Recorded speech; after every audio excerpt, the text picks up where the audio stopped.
तो भाई news one में आप तमाम लोगों को वेलकम करते हैं। आज की वीडियो आप तमाम लोगों के लिए बहुत ही ज़्यादा इंपॉर्टेंट है और एक बहुत ही बड़ी ब्रेकिंग न्यूज़ है, क्योंकि अचानक यूएई गवर्नमेंट की जानिब से एक बड़े ऐलान को जारी किया गया है और तमाम लोगों को 1 महीने की मोहलत दी गई है। इस 1 महीने के अंदर अंदर अगर आप ये काम कर लेंगे तो आपको ना तो जुर्माना किया जाएगा, ना सज़ा सुनाई जाएगी, ना आपको परेशानी होगी और ना ही आपको जेल में डाला जाएगा। तो आप तमाम लोगों ने कौन सी बड़ी गलती जो है वो नहीं करनी और कौन सा काम करना है ताकि आप इससे बच सकें।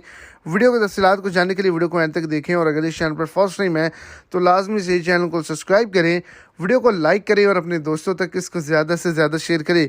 नाकाबिले इस्तेमाल गाड़ियों को रिकॉर्ड से हटाने के मोहलत में से आप तमाम लोगों के पास 1 महीना जो है वो बाकी है। अगर आप जो है 1 महीने के अंदर इस रिकॉर्ड्स को क्लियर करते हैं तो आपको जुर्माना नहीं होगा। अगर आपने एक नाकाबिले इस्तेमाल जो है स्क्रैप में गाड़ी भेजी हुई है, बेकार करके गाड़ी छोड़ी हुई है, लेकिन वो आपके नाम पर रजिस्टर्ड है, तो आपको जुर्माने होंगे।